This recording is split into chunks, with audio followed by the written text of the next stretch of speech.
अस्सलाम वालेकुम। जैसा कि तारफ़ तो इन्होंने मेरा करवा दिया है हुमैज़ भाई ने कि फ़ंडामेंटल मेरी एक फ़ील्ड है। मैं वैसे भी ट्रेडिंग तो करता हूँ, लेकिन चूँकि मेरा background Islamic banking and finance से वाबस्ता है, तो इसलिए फिर फ़ंडामेंटल मुझे थोड़ा ज़्यादा अट्रैक्ट करता है कि फ़ंडामेंटल्स क्या है मार्केट के, मार्केट क्यों मूव कर रही है, क्या इसने कि इसमें ऐसी क्या चीज़ आई है कि ये मार्केट आज बहुत ज़्यादा वोलेटाइल हो गई है, या क्यों ऐसा हुआ है कि जो इन्वेस्टर है उसने अपना प्रॉफिट टेकिंग कर ली है। तो ये बहुत सी चीज़ें होती हैं। सबसे पहले तो मैं ये जानना चाहूँगा कि जो मेरे ऑडियंस हैं, जो मुझे सुन रहे हैं, जो देख रहे हैं, वो इनका बैकग्राउंड क्या है। क्या आप में से कोई इकोनॉमिक्स या बिज़नेस, फाइनेंस या स्टैटिस्टिक्स से रिलेटेड हैं? ठीक हो गया। अच्छा, जो फंडामेंटल है ना, हम उसके लिए ये समझते हैं कि फंडामेंटल को बहुत बड़ी बला चीज़ है, और ये अगर हमें नहीं आएगा या इसको हम ना समझ पाएँ तो टेक्निकल के बिना पर हम ट्रेड नहीं कर सकते, या टेक्निकल और फंडामेंटल्स कोई अलग अलग चीज़ें हैं। अच्छा, कुछ चीज़ें जो अभी इश्तियाक साहब बता रहे थे कि ब्रोकरेज के हवाले से, उसमें कुछ एक दो सवालात आए थे कि स्लिपेज क्या क्यों ब्रोकर लेता है। तो ये एक चीज़ जान लें कि स्लिपेज इस मार्केट का हिस्सा है, वो आपको हर ब्रोकर पे मिलेगी। उसकी रीज़न्स होती हैं कुछ। अगर आप ब्रोकर को समझें या ब्रोकर की वर्किंग को समझें या इस मार्केट की वर्किंग को समझें, तो फिर आपको आइडिया होगा कि ये स्लिपेज आती क्यों है, या लिवरेज जो हमें मिलता है ये ब्रोकर से मिलता क्यों है, और क्या चीज़ें हैं ये। स्लिपेज बेसिकली ये मार्केट कुछ इस तरह से है कि जब न्यूज़ आती है, फंडामेंटल कोई एक्टिव होता है, तो इसमें बड़ा इन्वेस्टर एक्टिवेट हो जाता है। मैं अगर आपको एक सजेशन दूंगा कि जब भी आप इस मार्केट को देखते हैं या फंडामेंटल को देखते हैं, कोई भी न्यूज़ को देखते हैं, तो एक रिटेल ट्रेडर की हैसियत से ना देखें। ये देखें कि जो इन्वेस्टर है या जो मार्केट मेकर है वो क्या सोचेगा इसको। अगर इंटरेस्ट रेट पे कोई न्यूज़ आई है तो मार्केट मेकर का क्या इंटरेस्ट होगा, यहाँ पे इंटरेस्ट रेट बढ़ेगा कम होगा तो वो क्या सोच रहा है, वो क्या कर रहा है। अच्छा, इस पे जब बहुत ज़्यादा वॉलेटाइल जिसको हम बोलते हैं वॉलेटिलिटी आती है, तो एक bulk quantity of orders place हो जाता है मार्केट में। उसमें कुछ ऑर्डर्स मिस हो जाते हैं, कुछ कहीं और जाके प्लेस हो जाते हैं, कुछ एसएल्स हो जाते हैं, क्योंकि बेसिकली हमारा जो एसएल होता है वो मार्केट के लिए एक ऑर्डर है। अगर हम सेलर हैं तो मार्केट के लिए वो ऑर्डर है बाइंग का, और अगर हम बायर हैं तो मार्केट के लिए वो ऑर्डर है सेलिंग का। तो ये जो हमारे एसएल होते हैं बेसिकली ये मार्केट को, आपने अक्सर ये सुना होगा कि ब्रोकर हमारा एसएल बता देते हैं। ब्रोकर नहीं बताता आपका एसएल, आपका एसएल मार्केट को वैसे ही पता है, क्योंकि आपने एक ऑर्डर पुट कर दिया हुआ है कि यहाँ पे आए तो अगर मैंने बाय किया हुआ है तो ये पोजीशन सेल ऑफ हो जाए, मैं यहाँ से मार्केट से आउट हो जाऊँ। अगर यहाँ पे आए तो मार्केट में प्रॉफिट हो या लॉस हो, मेरा हिस्सा निकल जाए मार्केट से। तो इसलिए बेसिकली ये एक हमारा ऑर्डर होता है, और यही एक वजह बनती है स्लिपेज आने की भी, हमारा न्यूज़ पे लॉस होने की भी, और जो हम ये कहते हैं कि एसएल हंटिंग हुई है या ब्रोकर ने हमारा एसएल दे दिया है, ये बेसिकली रीज़न इसके पीछे ये होती है। अच्छा, इस मार्केट को ड्राइव करती हैं कुछ फोर्सेस, जिनको जो फंडामेंटल बेसिक फंडामेंटल्स हैं वो इसको ड्राइव कर रहे होते हैं। उनमें जो सबसे इम्पोर्टेंट, चूँकि हम कमोडिटीज़ को डिस्कस कर रहे हैं, तो कमोडिटीज़ हों या करेंसीज़ हों, स्टॉक्स हों, बॉन्ड्स हों, हर एक को ये इंटरेस्ट रेट बहुत ज़्यादा इम्पेक्ट डालता है। इन्फ्लेशन रेट से रिलेटेड डाटा टोटली इसको इम्पेक्ट देता है। और फिर इसमें एक जो इम्पोर्टेंट, बल्कि वो तो ओवरऑल इकोनॉमी के लिए इम्पोर्टेंट होता है, जियोपॉलिटिकल सिचुएशंस या पॉलिटिकल सिचुएशंस। उसके बाद जब हम अगर डिफरेंशिएट करें गोल्ड को, तो गोल्ड एक सेफ हेवन के तौर पर समझा जाता है। बड़ा मशहूर फिक्र है कि गोल्ड एक सेफ हेवन है इन्वेस्टर के लिए। ये इन्वेस्टर के लिए सेफ हेवन होता है, इन्फ्लेशन हेज के तौर पर इस्तेमाल होता है, क्योंकि इसके बारे में हमारी परसेप्शन है अज़ल से अबद तक इसकी प्राइस डाउन नहीं होती, एक परसेप्शन है हमारी। तो ये ये भी एक इसका फंडामेंटल, स्ट्रॉन्ग फंडामेंटल है कि ये इन्फ्लेशन हेज है। जब भी इन्फ्लेशन इंक्रीज होगा, डिक्रीज होगा, तो ये अपना इम्पैक्ट ज़रूर लेगा। उसके बाद फिर गोल्ड पर आती हैं जो डिसीजंस आते हैं। हमारे पास SBP है, स्टेट बैंक ऑफ पाकिस्तान है, फेड है, ECB है, बैंक ऑफ जापान है। इनकी जो पॉलिसी रेट्स होते हैं वो भी बहुत ज़्यादा इम्पैक्ट डालते हैं। फिर जो मेन फंडामेंटल है या जो मेन ड्राइविंग फोर्स है इस मार्केट की, वो है सप्लाई एंड डिमांड। हमने तलब और रसद, शायद इकोनॉमिक्स वाले भी जानते हो, आप लोग भी जानते हो कि सप्लाई एंड डिमांड बेसिकली इस मार्केट को ड्राइव करता है, इसकी प्राइसेस को ड्राइव करता है। सप्लाई एंड डिमांड ये है कि इस वक्त मार्केट में किसी भी चीज़ की सप्लाई कितनी है तो उसकी प्राइस अगर बढ़ जाएगी सप्लाई तो कम होगी, अगर सप्लाई कम हो जाएगी तो प्राइसेस बढ़ना शुरू हो जाएंगी, सप्लाई बढ़ने से प्राइसेस कम होना शुरू हो जाती हैं। इसी तरह डिमांड अगर बढ़ जाती है तो प्राइसेस जो है वो बढ़ना शुरू हो जाती हैं, और अगर इसी तरह डिमांड कम हो जाए तो प्राइसेस कम होना शुरू हो जाती हैं। अच्छा, जो फॉरेक्स है उसमें तो हमें डिमांड का पता है कि डिमांड क्या क्या हो सकती हैं। फॉरेक्स में ट्रेड बैलेंसेस जब आते हैं तो किसी भी मुल्क के लिए दूसरे मुल्क की करेंसी है, जैसे कि हम देखते हैं कि आए रोज़ हम देख रहे होते हैं कि हमारा जो PKR है वो डाउन हो रहा है अगेंस्ट द डॉलर। क्यों हो रहा है? क्योंकि हमारा ट्रेड बैलेंस डिस्टर्ब होता है। ट्रेड बैलेंस जब डिस्टर्ब होता है तो हमें डॉलर की ज़्यादा ज़रूरत होती है। अब डॉलर की जब ज़्यादा ज़रूरत है तो हमारे लिए डॉलर की डिमांड बढ़ गई है, PKR की डिमांड कम हो गई है। अब PKR की डिमांड कम हुई है तो उसकी प्राइस डिक्रीज होना शुरू हो जाती है। इसी तरह डॉलर, इसी वजह से फिर डॉलर की जो प्राइस है वो बढ़ना शुरू हो जाती हैं। अच्छा, जो गोल्ड है इसके अपने फंडामेंटल्स हैं, और ये हर मुल्क, एक तो अपना ज़र मुबादला, हमारा तो खैर डॉलर में नहीं है, हमारा तो खैर डॉलर में है, गोल्ड में नहीं है। जो बड़ी स्ट्रॉन्ग इकोनॉमीज़ हैं वो अपनी जो बेस है वो गोल्ड को बनाती हैं। इसको कहते हैं कि सेंट्रल बैंक एपिटाइट, इसकी एक बहुत बड़ी डिमांड है। अभी 2380 पे जब प्राइसेस थी तो एक बल्क ऑफ अमाउंट चाइना ने परचेज किया है। तो मैं अक्सर ये कहता हूँ कि जब चाइना ने 2380 पे परचेज किया तो उससे नीचे क्यों जाने देगा वो। और इसकी जो डिमांड है वो तो बढ़ती रहती है, वो इंक्रीज़ भी होती है क्योंकि ये इंडस्ट्री में भी यूज़ होता है, और फिर ये भी इसकी इंडस्ट्री में यूजेज है, एरोस्पेसेस में है, नैनोटेक में है, ग्लास मेकिंग में होती है। फिर उसके बाद इसकी ज़रूरत जो असला साजी की इंडस्ट्री है उसमें भी होती हैं। तो ये इसकी ओवरऑल इस डिमांड बहुत ज़्यादा है, और इसकी प्रोडक्शन जो है वो एक लिमिटेड रखी जाती है। इसी तरह ऑयल की प्रोडक्शन भी लिमिटेड रखी जाती है, जबकि उसकी डिमांड बढ़ती रहती है। बल्कि ऑयल की जो प्रोडक्शन है उसको तो कंट्रोल किया जाता है बाकायदा ओपेक के ज़रिए। इसमें हम जब भी फंडामेंटल एनालिसिस करते हैं तो दो तरह से उसको हम देखते हैं। अगर हम दो तरह से देखें तो एक मैक्रो लेवल होता है जिसे हम एज अ ह्यूज इम्पैक्ट देखते हैं, और एक माइक्रो लेवल होता है।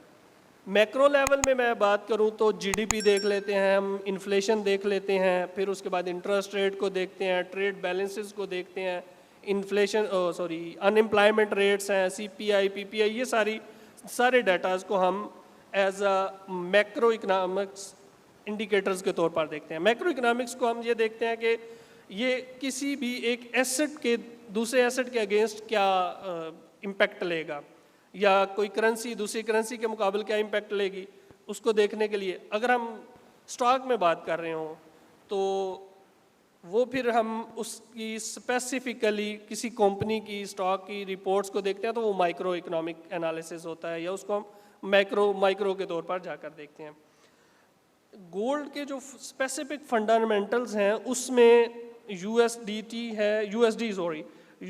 का इसके साथ कोरिलेशन है, क्योंकि बेसिकली ये US इंटरनेशनल करेंसी है और गोल्ड इंटरनेशनल फाइनेंशियल हेज है, सेफ हेवन है। पूरी दुनिया के जो इन्वेस्टर हैं उनके लिए सेफ हेवन के तौर पर इस्तेमाल होता है। तो फिर जब भी इन USD पे कोई बात आती है या USC की इकोनॉमी पे बात आती है तो इसकी प्राइसेस में फ्लक्चुएशंस आती हैं, और ये इम्पैक्ट लेता है USD का। USD अगर स्ट्रांग हो रहा है तो अमूमन गोल्ड डाउन हो रहा होता है, लेकिन कुछ ऐसी कंडीशंस भी बनती हैं जिनमें यूएसडी और गोल्ड दोनों स्ट्रांग हो रहे होते हैं। उसके बाद मार्केट सेंटीमेंट भी होता है कि जो कस्टमर है या इन्वेस्टर है वो मार्केट के बारे में क्या सोच रहा है, कि मार्केट क्या आया दुरुस्त जा रही है, वो ग्रोथ में है, या वो इस वक्त जो है ना वो डिक्रीजिंग में है। ये एक बहुत बड़ा इम्पैक्ट होता है। इन्वेस्टर इससे जो है ना वो देखता है कि इन्वेस्टर ये देखता है कि मार्केट का जो सेंटीमेंट है वो क्या चल रहा है, और उस मार्केट सेंटीमेंट को फिर इन्वेस्टर अपने इन्वेस्टमेंट के लिए इस्तेमाल करता है। मैं इसलिए कहता हूँ कि जब भी आप ट्रेडिंग करते हैं तो ये ना सोचें कि अब ये न्यूज़ आई है तो इसका क्या इम्पैक्ट आएगा, बल्कि ये सोचें कि मैं अगर इन्वेस्टर हूँ, मैं अगर बहुत बड़ा इन्वेस्टर हूँ, मेरे पास bulk huge amount of for investment है, तो मैं क्या करूँगा। इंटरेस्ट रेट बढ़ेगा तो मैं इसको कैसे देखूँगा, या एक बड़ा इन्वेस्टर इसको कैसे देखेगा, और रिटेल ट्रेडर इसको कैसे देखता है। रिटेल ट्रेडर के तौर पर आप नहीं सोचें, बल्कि ये सोचें कि एज अ ह्यूज अमाउंट मैं इसको इंटरेस्ट रेट का पूरी इकोनॉमी पर क्या वो आएगा इम्पैक्ट। उसके बाद इन्फ्लेशन बढ़ रहा है तो ये पूरी इकोनॉमी को क्यों डिस्टर्ब कर रहा है, कैसे डिस्टर्ब कर रहा है। अभी ये बात कर रहे थे कि सीपीआई आजकल बहुत ज़्यादा इम्पैक्ट दे रही है। सीपीआई क्यों इम्पैक्ट दे रही है आजकल? इस वक्त जो भी इन्वेस्टर है उसका मेन पर्पस ये है कि इन्फ्लेशन क्या कर रहा है, इन्फ्लेशन मार्केट को किधर लेकर जा रहा है, इन्फ्लेशन का क्या इम्पैक्ट आ रहा है। जब ये बात उसके मतमे नज़र है तो वो कोशिश करेगा कि सीपीआई और पीपीआई दोनों पर अपनी इन्वेस्टमेंट को करे, और फिर वो फेड इंटरेस्ट रेट्स पर भी करेगा, क्योंकि ये इन्फ्लेशन के से रिलेटेड डाटाज हैं। जब इन्फ्लेशन से रिलेटेड डाटाज पे मार्केट का सबसे पहले तो ये आपने देखना होता है कि मार्केट का जो बिहेवियर है उसका फोकस क्या है। वो इन्फ्लेशन फोकस है, इंटरेस्ट रेट फोकस है, ट्रेड फोकस है, ग्रोथ फोकस है, अनएम्प्लॉयमेंट फोकस है। उसके बाद फिर जब ये डाटा आते हैं तो फिर उनका इम्पैक्ट आता है। बाज़ दफ़ा अनएम्प्लॉयमेंट डाटा बहुत ज़्यादा इम्पैक्ट डाल देता है, लेकिन कई बार ऐसा होता है कि वो कोई इम्पैक्ट नहीं डालता, और सीपीआई और पीपीआई बहुत ज़्यादा इम्पैक्ट डाल देती हैं, क्योंकि उस वक्त जो इन्वेस्टर का फंड सेंटीमेंट है वो कुछ और हो रहा होता है, वो कुछ और किसी और अंदाज से सोच रहा होता है। अच्छा, अब हम बात करते हैं कि लिवरेज, ये कुछ चीज़ें हैं। अच्छा, उसमें चले मैं एक दो चीज़ें और आपको इसमें बता देता हूँ कि हमारा जो डाटा है वो किस डाटा को हम किस अंदाज में रीड कर सकते हैं। अगर हम एज अ फंडामेंटल एनालिस्ट को देखें तो गोल्ड पर या किसी भी पेयर पर आने वाला डाटा क्या इम्पैक्ट डालेगा। अच्छा, अगर तो डाटा जीडीपी के रिलेटेड है, मतलब ट्रेड बैलेंसेस आ रहे हैं या रिटेल सेल्स का डाटा आ रहा है, तो वो इंक्रीजिंग है। फॉर एग्जांपल मैं ये बात करता हूँ कि ये बढ़ रहा है, ग्रोथ अच्छी है, इकोनॉमी बहुत अच्छी चल रही है, तो क्या होगा, स्टॉक्स की प्राइसेस, वहाँ पर इन्वेस्टर क्या करेगा। ये अब इन्वेस्टर के पर्पज़ से देखने वाली बात है। मेरे और आप अगर हम एज ए इन्वेस्टर सोचें तो मैं ये देखूँगा कि अब मुझे कहाँ पे फ़ायदा है। गोल्ड में इन्वेस्ट करने में फ़ायदा है, स्टॉक्स में फ़ायदा है, बॉन्ड्स में फ़ायदा है, या दीगर कमोडिटीज़ जैसे कि ऑयल, सिल्वर, वीट, इनमें फ़ायदा है। तो फिर मैं यहाँ पर अपना देखूँगा कि अगर यहाँ पर हम देखते हैं कि अगर डाटा पॉजिटिव है, जीडीपी इंक्रीजिंग है, तो हम स्टॉक में, बड़ा इन्वेस्टर अपनी इन्वेस्टमेंट निकाल के स्टॉक में चला जाएगा। स्टॉक इंक्रीजिंग होंगे, वहाँ पे प्रॉफिट्स आएंगे, और क्योंकि जब जीडीपी बढ़ रही होती है, कंपनियाँ चल रही होती हैं, प्रॉफिट उनका बढ़ रहा होता है। और स्टॉक और गोल्ड में एक जो फॉरेक्स और गोल्ड में एक बड़ा फ़र्क ये भी होता है कि हम जब स्टॉक में परचेजिंग करते हैं तो हमारे पास एक स्टॉक किसी भी कंपनी की हिस्स भी आ जाता है, जिसमें स्टॉक भी आ जाता है, और हम उस पर उसको होल्ड भी करते हैं, और वो हमारे पास जो प्राइस डिफरेंशिएशन का मार्जिन है उसके साथ हमारे पास उस कंपनी के प्रॉफिट की डिस्ट्रीब्यूशन भी आ रही होती है। जबकि फॉरेक्स में हमारे पास सिर्फ प्राइस का फ़र्क है, उस पर जो मार्जिन आएगा वही मिल रहा होता है। तो इसलिए फिर इन्वेस्टर ये देखेगा कि अब जो चीज़ चल रही है मार्केट में, ये मुझे कितना फ़ायदा दे रही है। और बॉन्ड्स में इन्वेस्टमेंट कम हो जाती है, गोल्ड में भी कम होती है जब जीडीपी इंक्रीज़ होता है, दीगर कमोडिटीज़ में प्राइसेस उनमें इन्वेस्टमेंट ज़्यादा हो जाती है, यानी कि उनमें प्राइसेस बढ़ना शुरू हो जाती हैं, क्योंकि रॉ मटेरियल चाहिए होता है। जब इकोनॉमी बहुत अच्छे चल रही हो तो रॉ मटेरियल बहुत ज़रूरी होता है, और उसके लिए फिर उनमें उनमें प्रॉफिट भी बढ़ जाता है। अच्छा, उसके बाद अगर हम देखें कि इन्फ्लेशन कैसे इम्पेक्ट करता है, अगर इन्फ्लेशन बढ़ रहा है तो जाहिर सी बात है जो कंपनीज़ हैं उनके जो डिविडेंड्स हैं या उनके प्रॉफिट्स हैं या जो काम है जिसको हम ये कहते हैं कि मार्केट में रश नहीं है, मंदी चल रही है, तो जब मंदी चल रही होती है तो स्टॉक्स में लोग कम जाते हैं। जब स्टॉक में लोग कम जाते हैं तो बॉन्ड्स में भी कम जाते हैं, उसमें इन्फ्लेशन में, और फिर जो यूनिवर्सल इन्फ्लेशन हेज है, गोल्ड है, इसकी प्राइसेस बढ़ना शुरू हो जाती हैं। जो भी इन्फ्लेशन से रिलेटेड डाटा है वो ये बता देता है कि अब गोल्ड में इन्वेस्टमेंट ज़्यादा आएगी अगर इन्फ्लेशन बढ़ रही है। और कमोडिटीज़ में तो ओवरऑल हम जानते हैं कि प्राइसेस बढ़ती हैं तो प्राइसेस बढ़ती हैं फिर इन्फ्लेशन में। ये CPI और PPI इसको इंडिकेट करता है, ये बताता है CPI PPI की इन्फ्लेशन क्या है या इन्फ्लेशन से क्या इम्पैक्ट आएगा। उसके बाद इंटरेस्ट रेट है, हम जानते हैं SBP है पाकिस्तान में, USA का फेड है, ECB है और बैंक ऑफ जापान है। इनकी पॉलिसी मेकिंग, इनके डिसीजंस और इनके जो होते हैं चेयरमैन्स, उनकी तकारीर भी इवन इम्पैक्ट डालती हैं मार्केट में, वो डिसाइड करते हैं। तो ऐसे में जब इंटरेस्ट रेट बढ़ाया जाता है तो स्टॉक की प्राइसेस कम हो जाती हैं, क्योंकि बोरोइंग ऑफ द मनी बढ़ जाती है, cost of borrowing the money बढ़ जाती है। जब cost of the borrowing money बढ़ेगी तो इन्वेस्टर कहाँ से इन्वेस्ट करेगा, उसके पास कम, या वो फिर अगर करेगा भी तो इन्फ्लेशन एज के तौर पर क्योंकि जो इंटरेस्ट रेट बढ़ाया जाता है तो उस वक्त बढ़ाया जाता है जब इन्फ्लेशन बढ़ रहा होता है। ये इन्फ्लेशन को कम करने का एक टूल के तौर पर इस्तेमाल किया जाता है।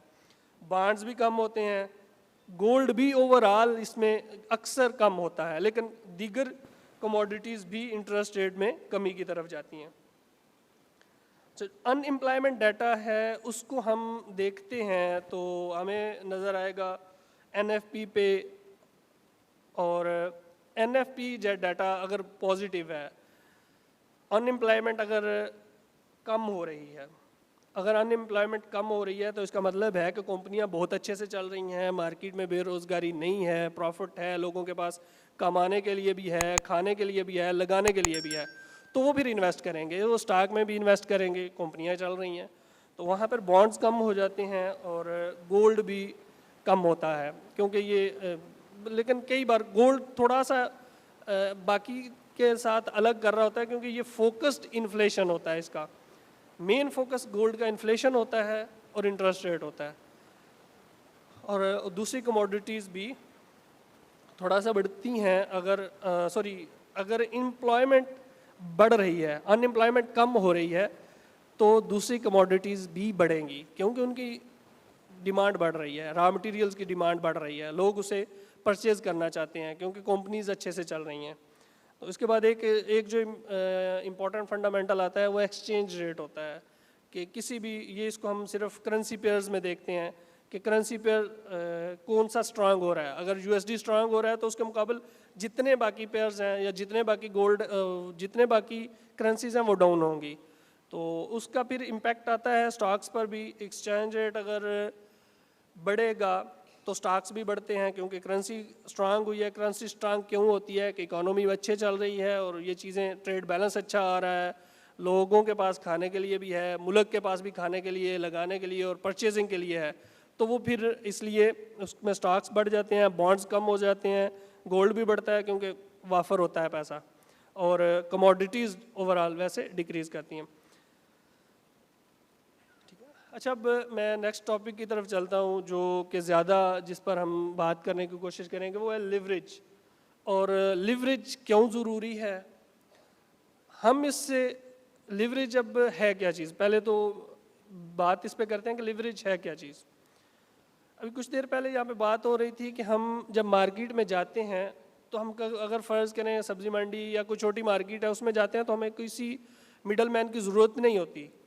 जब किसी मिडल मैन की ज़रूरत नहीं है तो हम 10 रुपये की चीज़, अब अगर फ़र्ज़ करें मैं होलसेल मार्केट में जा रहा हूँ तो मुझे 10 रुपये की कोई चीज़ नहीं देगा, वहाँ पे मैंने परचेज़ करना है तो वो मुझे पूरी एक बोरी परचेज़ करनी पड़ेगी। अगर फ़र्ज़ करें मैं सब्ज़ी मंडी में जाता हूँ तो मुझे बहुत बड़ी मिकदार में बल्क क्वांटिटी परचेज़ करनी पड़ेगी, छोटी क्वांटिटी मुझे नहीं मिलेगी।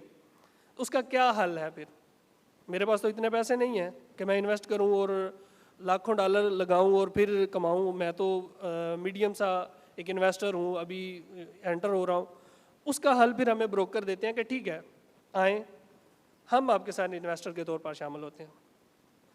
अगर मेरा $1 है और मैं 100 की लीवरेज लेता हूँ, 1:100 में लेता हूँ, तो इसका मतलब है कि $1 मेरा है, $100 ब्रोकर लगा रहा है मार्केट में। वो मुझे सपोर्ट कर रहा है और मुझे कह रहा है कि ठीक है, आप अच्छे ट्रेडर हो, आप इससे कमाओ आगे, मैं आपको अपना जो है ना वो उधार दे देता हूँ। लिवरेज बेसिकली ब्रोकर हमें उधार दे रहा है। अब जब उधार दे रहा है तो दो चीज़ें इसमें आती हैं। यहाँ पर जो सबसे हम अक्सर ये सवाल भी करते हैं कि स्वैप फ्री अकाउंट देता है कि नहीं देता। तो स्वैप है क्या चीज़? स्वैप बेसिकली ये है कि ब्रोकर हमसे लिवरेज के चार्जेस लेता है। अब उधार पे जो भी चीज़ देगा उसके अगर वो चार्जेस लेगा तो वो सूद है, वो इंटरेस्ट है। सबसे इम्पॉर्टेंट यहाँ पर चीज़ यही आती है कि लोग अक्सर ये सवाल करते हैं कि लिवरेज का क्या हल है। तो लिवरेज का हल ये है कि अगर आपको कोई ब्रोकर ये कह रहा है कि भाई मैं आपसे उधार के पैसे नहीं लूँगा, आपको जो मैं उधार दे रहा हूँ वो मेरी तरफ से उधार ही है, मैं उसमें प्रॉफिट भी नहीं लूँगा, लॉस भी नहीं लूँगा, जो प्रॉफिट होगा वो भी आपका है, जो लॉस होगा वो भी आपका है, इससे मैं कुछ नहीं सरोकार कर रहा ले रहा, लेकिन मैं आपको सपोर्ट कर रहा हूँ कि आप एक बड़ी क्वांटिटी, एक बड़ी अमाउंट के साथ मार्केट में चले जाएं। तो ये ब्रोकर मुझे लिवरेज दे रहा है। अच्छा, ब्रोकर जब लिवरेज देता है तो ब्रोकर जाहिर सी बात है उसमें हमें फिर कमाना तो उसने है, अब वो कहाँ से देगा? तो ये स्प्रेड फिर हमें अमूमन जहाँ पे हम फ्री अकाउंट्स पे जाते हैं तो स्प्रेड हमें अमूमन देखने को मिलता है कि ज़्यादा होता है, कुछ चीज़ें ऐसी होती हैं कि वो फिर वहाँ से कमा लेते हैं। अच्छा, ये हमारा लिवरेज से हमें फ़ायदा ये होता है कि जहाँ पे मैं $1 की परचेजिंग नहीं कर सकता, वहाँ पे मैं $1 लगा के $100 के अगेंस्ट परचेजिंग कर रहा होता हूँ और मेरी जो इक्विटी है वो 100 गुना बढ़ जाती है। वैसे जो आइडियल हमारे लिए एज अ स्टार्टिंग, मैं यही कहता हूँ कि 100 से ज़्यादा हमें लिवरेज पे नहीं जाना चाहिए। अगर आप अच्छे ट्रेडर हैं और आपके पास अच्छी इक्विटी भी है तो फिर आपको लिवरेज पे जाना भी नहीं चाहिए।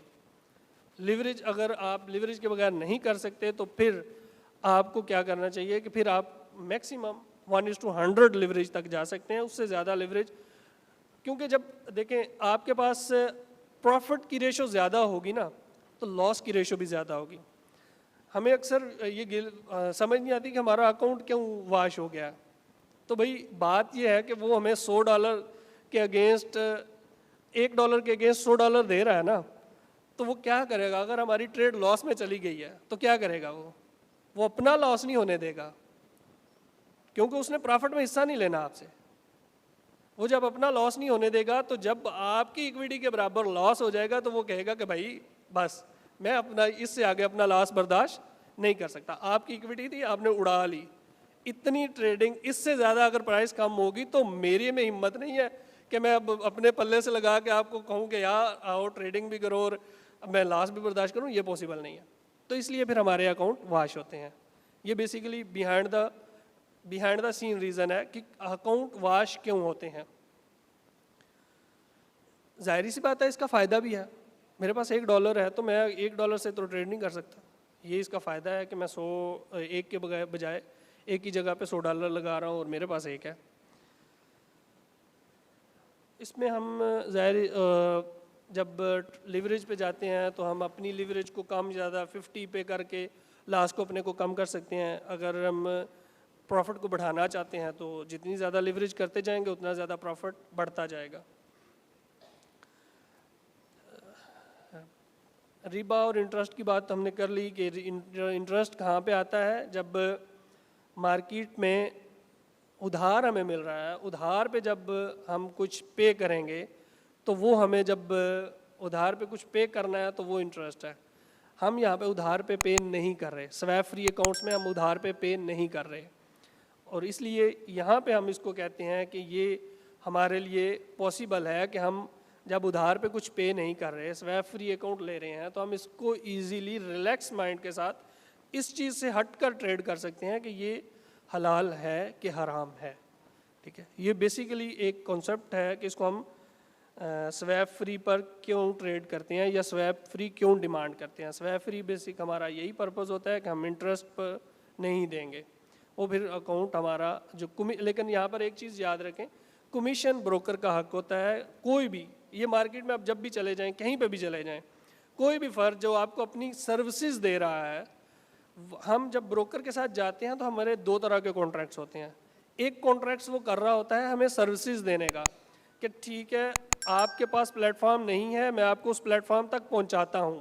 ये जो कमीशन लेता है, ये उस बात का कमीशन लेता है कि आप तो वहाँ पर डायरेक्ट नहीं पहुँच सकते, आप मेरे ज़रिए वहाँ पर पहुँच रहे हैं, तो वहाँ पर पहुँचने का ये मेरे चार्जेस हैं जो आप पे करेंगे।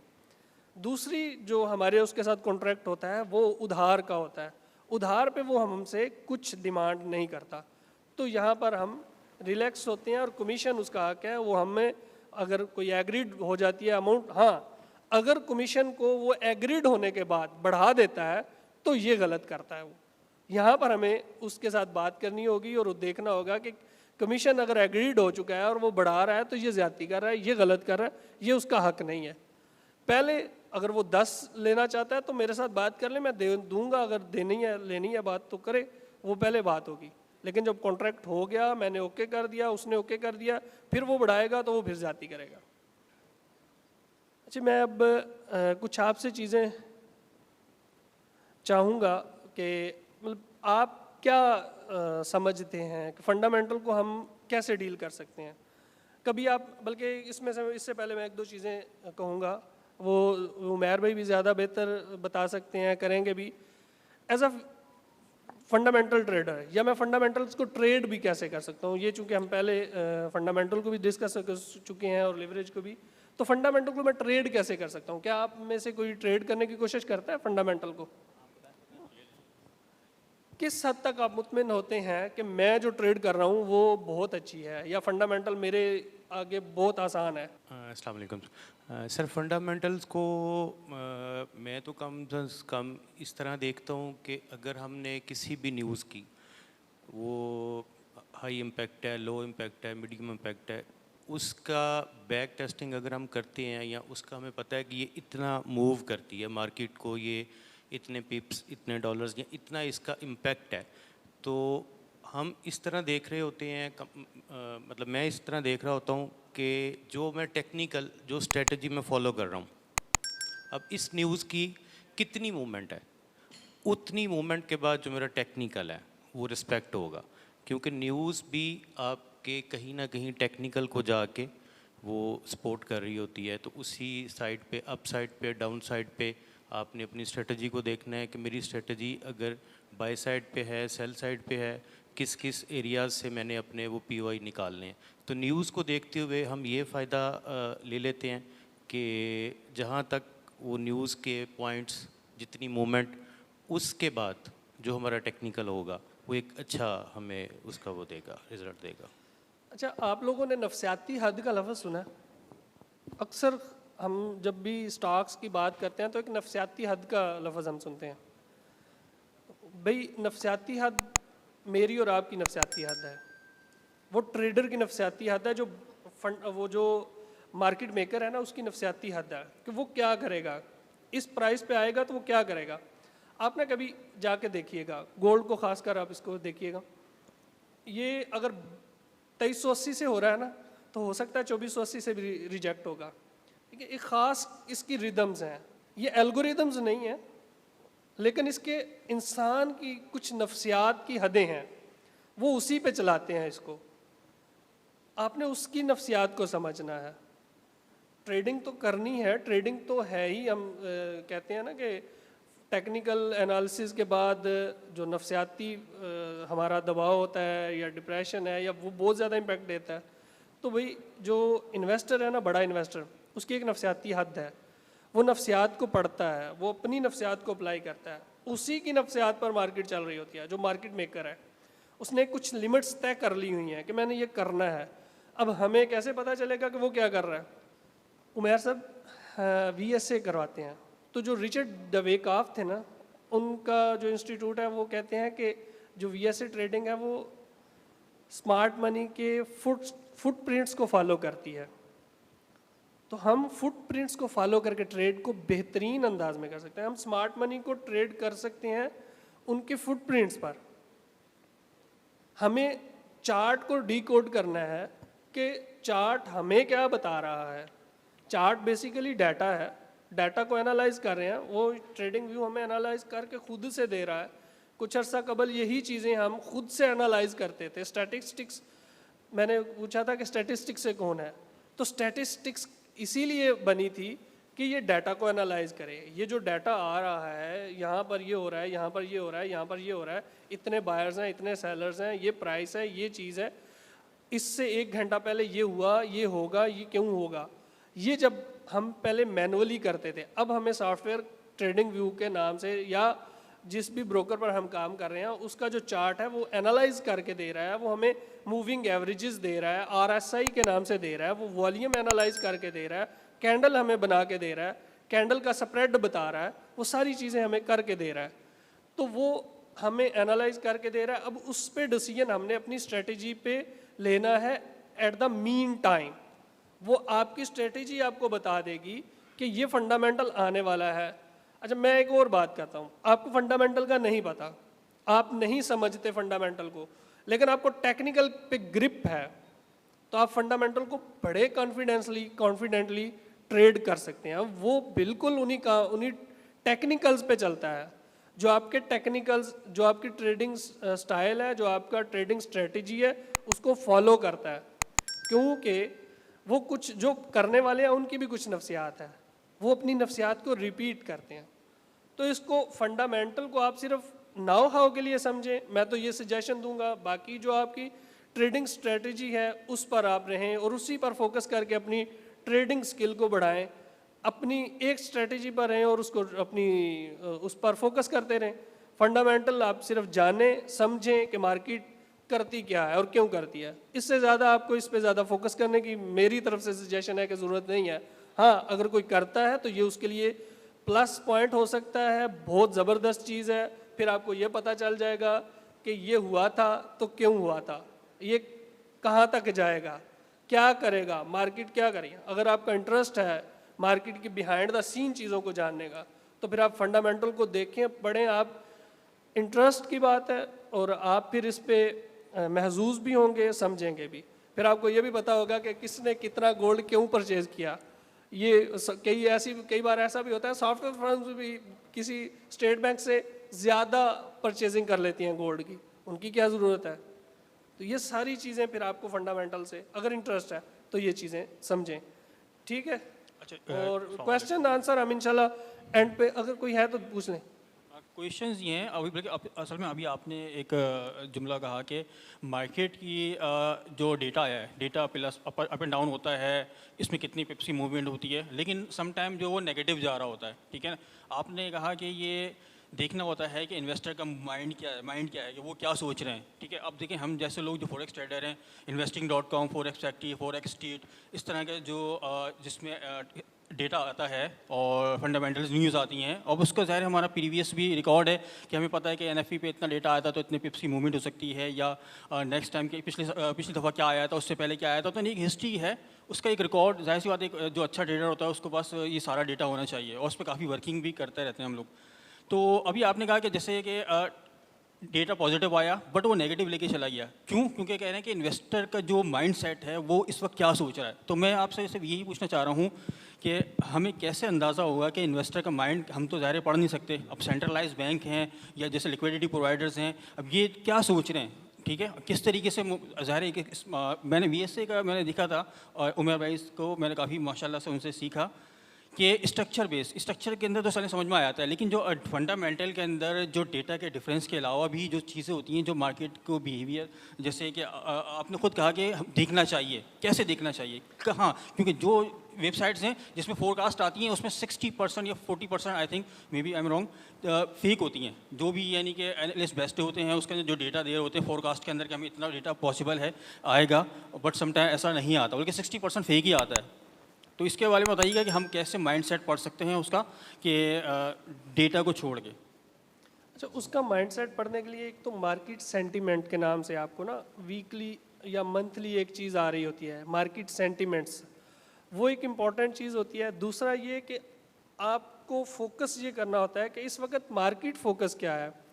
आपको जो इन्वेस्टर है ना उसका फोकस पता चल जाएगा जब आपको ये पता चलेगा कि मार्केट में इन्फ्लेशन पर फोकस हो रहा है, इस वक्त बात क्या हो रही है, फेड क्या बातें कर रहा है, वो उसका टारगेट इन्फ्लेशन है या उसका टारगेट ग्रोथ है या उसका टारगेट अनएम्प्लॉयमेंट है।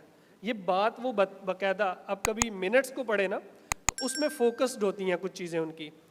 कभी उनका फोकस इन्फ्लेशन रेट होता है, कभी उनका फोकस ग्रोथ रेट होता है, कभी उनका फोकस अनएम्प्लॉयमेंट है, तो कभी उनका फोकस इंटरेस्ट रेट है। तो ये चीज़ें हमें वहाँ से मिलती हैं।